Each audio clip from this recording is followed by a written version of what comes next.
Do you ever stare at a half-written paragraph in your literature review and think, where the heck am I going with all of this? Do you ever worry that your paragraphs are either too convoluted or just an endless stream of summaries?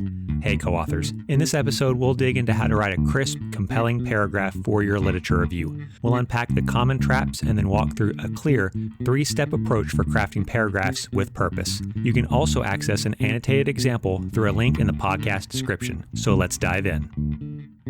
I'm really excited about this week's episode because I've been asked by a couple of folks to really drill down more into writing, especially at the paragraph level and in literature reviews. As I say at the end of every episode, I'm always interested in the things that you all are doing and how I can make this podcast better. So I really hope that you all find this helpful and either use it yourself or share it with your students. What I'm going to talk about today is how to make sure that in your literature review you have good paragraph construction. Good writing is most evident in paragraph structure because paragraphs are really where you're mapping out the argument and connections that you're making in the texts that you're reading and that you're synthesizing, and through the logic of your writing, really helping your reader come to an understanding of the literature that is your preferred understanding of that literature that would eventually lead to your research purpose, research question, hypothesis, or whatever. Bad paragraph construction can really turn your reader off of your writing. I mean, for me, whenever I see a paragraph like 2 pages long with no breaks inside, I just feel like I'm the guy on Event Horizon. I've just wanted to rip out my eyes and go liberate to me and just never look at this paper ever again.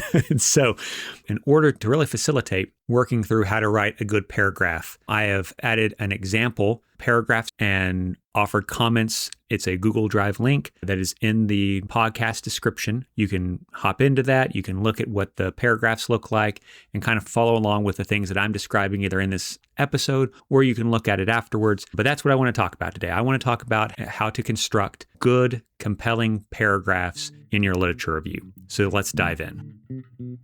Are you interested in mastering scholarly writing, developing productivity, and increasing impact, all while staying healthy? Then welcome to the Publishing Academic Research Podcast. My name is Dr. Kyle Ruddick, and I'm a full professor and writing coach who's dedicated to making sure you break through whatever is stopping you from reaching your scholarly goals. I meet so many scholars who have creative, innovative, and daring ideas, but can never seem to get those projects from proposals to print. I want you to get your work in the hands of people who will read it and appreciate it. So let's get into this week's big idea.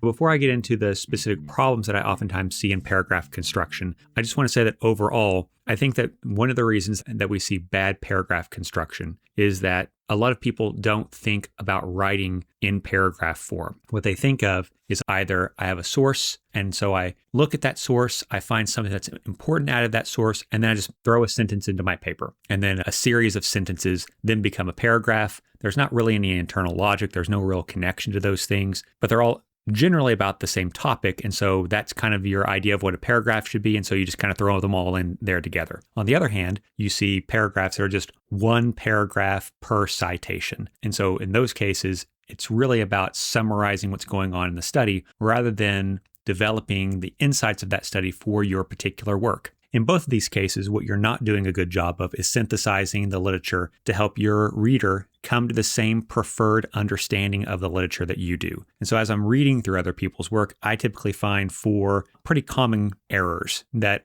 inhabit one of these 2 poles of the reasons that people have a hard time writing good paragraphs. The first problem that I see is that there's a lot of over-quoting going on. This is usually early career writers who don't really feel confident about their own voice. They really don't think of themselves as being in the driver's seat of the narrative of the literature review. And so they overquote a lot. And this is especially egregious whenever they put in a lot of block quotes. In those instances, then what it really kind of looks like is you're just trying to fill up the space until you hit whatever magical number that your advisor or your instructor told you to have. You're writing up to a number rather than trying to condense and synthesize what is the best insights out of the literature. The second thing that I see a lot of people do is that they just dump citations into parenthetical citations. So there'll be some statement and then there'll be like 20 citations in parentheses after that statement. I mean, there's a couple of things that's kind of bad about this writing practice. it just breaks up the writing for your reader. I would venture that all of us did not start reading by reading things that used some sort of citation style, especially something like APA. And so as a result, most people read prose. And whenever you're breaking up that prose constantly with these long parentheticals, that's disrupting the flow of what we're comfortable with cognitively, and you're making it harder for your reader to read. So that's the first thing. The second thing that I don't like doing about that is that usually what that means is that you either have a sentence that is so banal, so unremarkable, and so unnecessary to your writing that 20 people would co-sign on that statement, in which case you're not really moving me forward as a reader, or you've made some statement and probably there's a lot of nuance that's being glossed over within those 20 citations. And so you're really robbing yourself and the reader of a more rich, nuanced description of what the literature is trying to say. And as a result,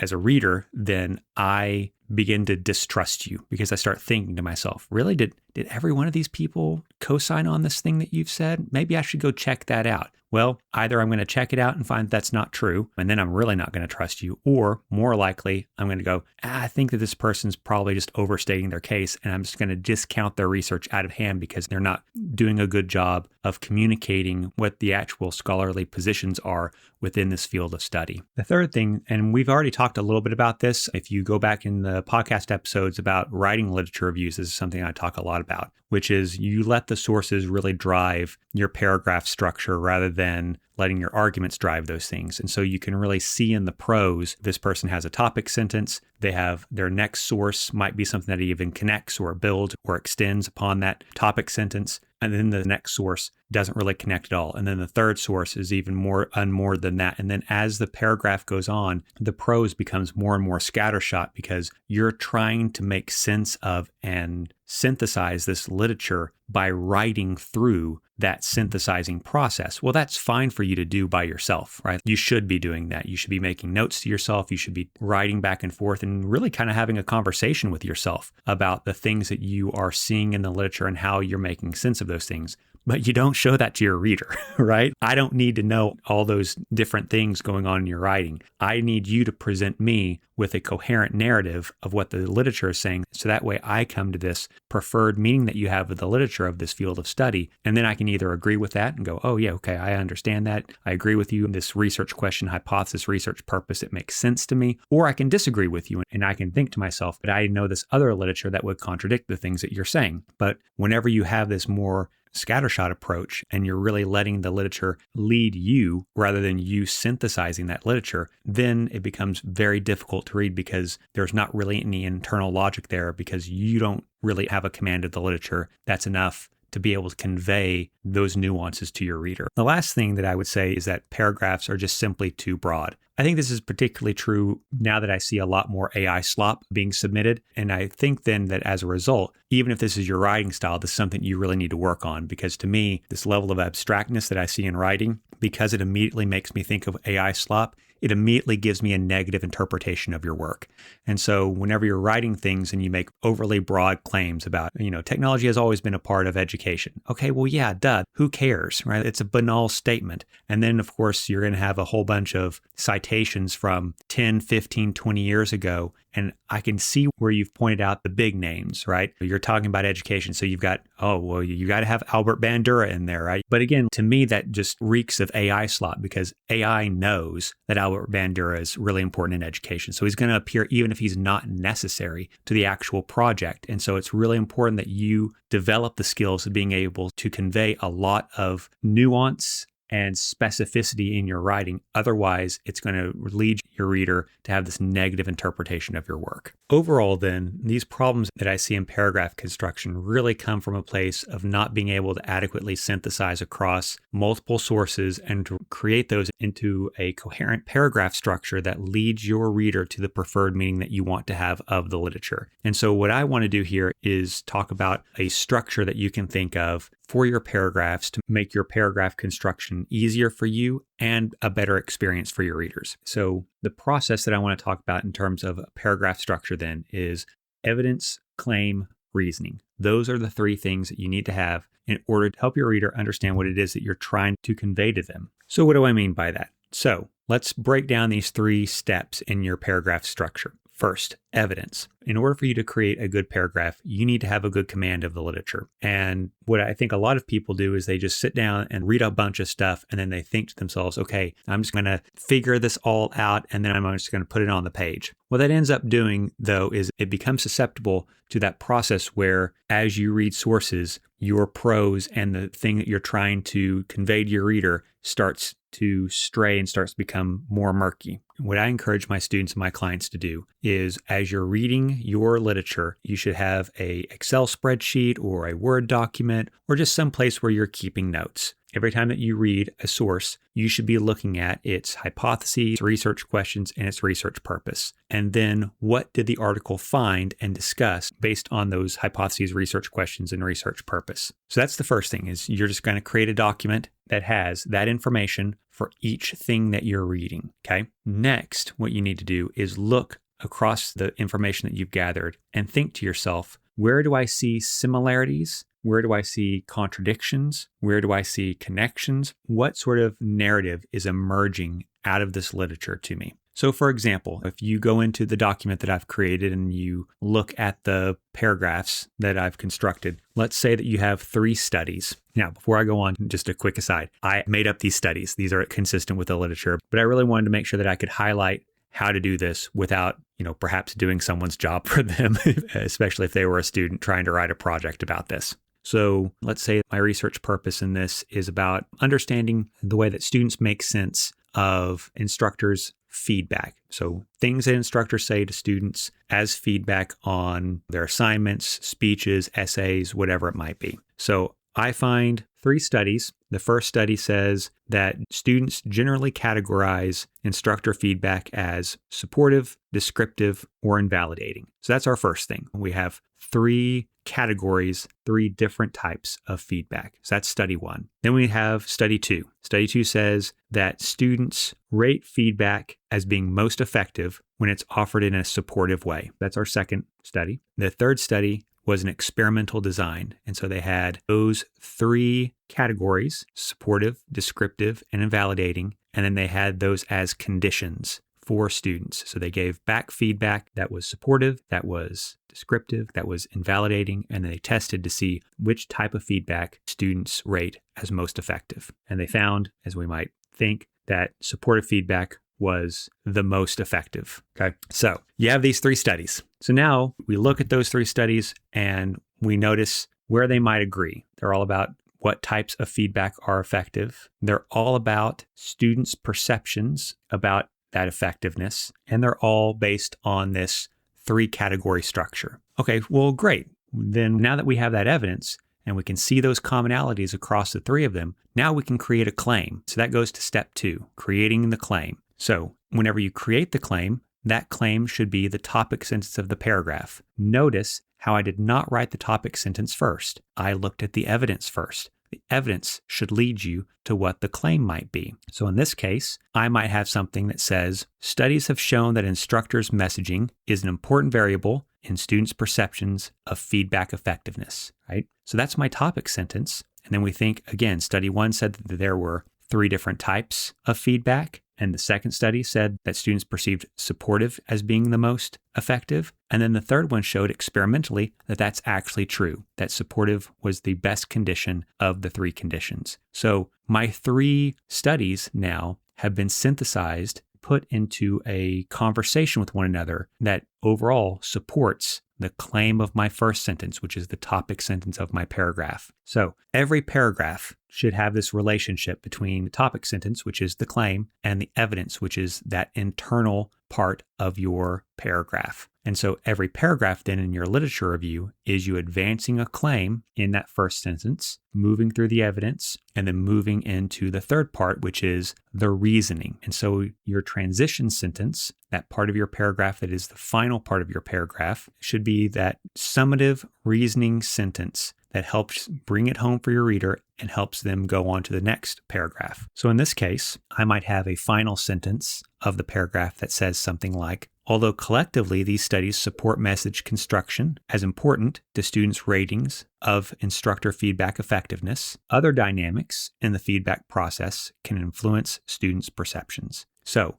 we take this sentence, let's kind of break that down. So first off, we have this summative part of that transition sentence. I am reaffirming that these studies collectively have a similar finding, which is to say, they all support this idea that the actual content of what is said by an instructor in a feedback situation to a student matters. That message construction is important. And as we know from our made-up studies, that supportive messages are the best ones. So we've reasoned then from those studies into this summative claim that characterizes that transition sentence. And then we've also introduced our next paragraph by saying other dynamics in the feedback process can influence students' perceptions. We are signaling to the reader this idea that message construction is important is true, but there are other things. So guess what our next paragraph is going to be on? The next paragraph is going to be on those other things that influence students' perceptions of feedback effectiveness. So we have 3 made-up studies here too. Study 4 argue that students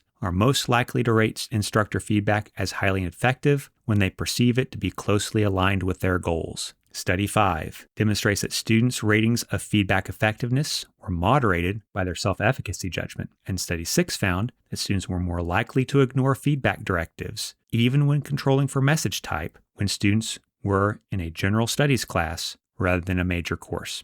We have a paragraph that now has an extension to our previous paragraph, because our first paragraph said that message construction is important. But now we're saying it's not the only thing that's important. So how do we reason from these 3 studies back to create a topic sentence? Well, we might have a sentence that sounds something like this. In addition to the findings of message-based studies, studies have also demonstrated that students' perceptions of feedback effectiveness are guided by their own goals and beliefs.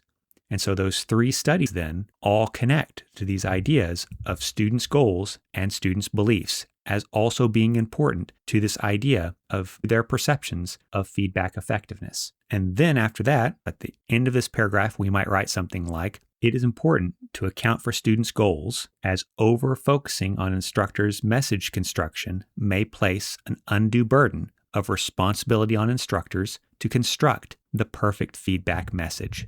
So here we have a summation of what we know in relation to not just now this paragraph, but the paragraph before. We are putting the findings of this paragraph in tension with the previous paragraph, message construction, as it also relates to students' perceptions of their own beliefs and goals. Okay, now just take a step back and just reiterate. I know that was a lot. And so you can go into the podcast description. There's the link to the Google Drive that has these studies put together in these paragraphs. It has my comments on the side to kind of help you see what it is that I'm talking about. If you're not really an auditory person for this type of content, no worries. There are materials that have been written up to kind of help you. But overall, in this case, we have these 6 made-up studies. We've been able to put them into 2 different categories, one about message construction, one about students' goals and beliefs. And by doing that, now we have a logic to the paragraph construction. These paragraphs are going over the literature and synthesizing that literature in such a way as to help guide a reader through the findings of those studies. And so you have your evidence that's helping you make those claims. Your reasoning then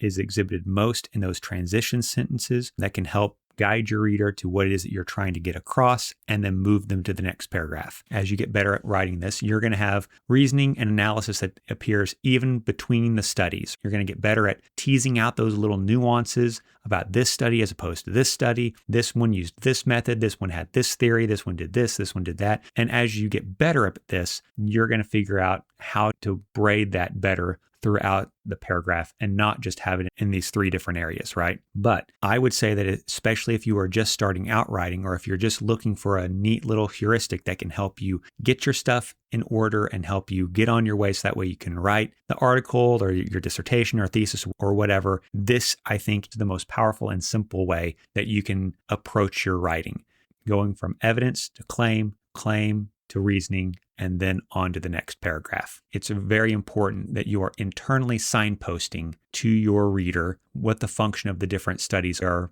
as they make their appearance in your paragraph. Using words like additionally, furthermore, in contrast, all those things can help your reader know what it is that you're trying to convey with the literature that you're trying to talk about. So you can say study 1 said this, and then in addition, study 2 said this. Well, as soon as I see the in addition, I know that whatever you're going to talk about in study 2 is going to be supporting study 1. And so that's just helpful for a reader as you're guiding them to your preferred meaning in the literature. As you're moving from these paragraphs to an overarching sort of narrative that emerges from your literature, you might think to yourself, what is the narrative that's emerging here? Is it a trend where all of the literature is kind of pointing in the same direction? If so, you might say something like, collectively, the literature supports a clear trend towards yada, yada, yada, right? So that way your reader knows that all of the literature that you've been citing up to that point has indicated a trend. Or maybe there's a contradiction. So the first part of your literature review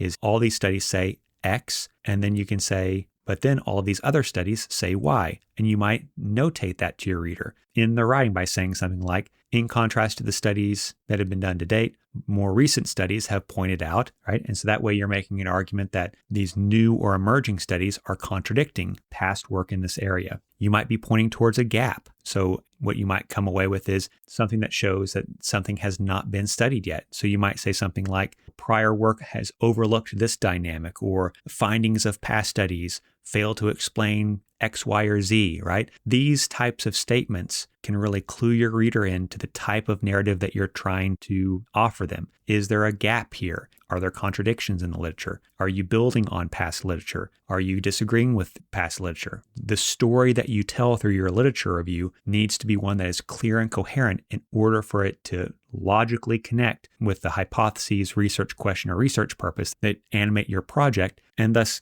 give us a reason for why your project is important and why your findings are ones that we should be reading and citing ourselves.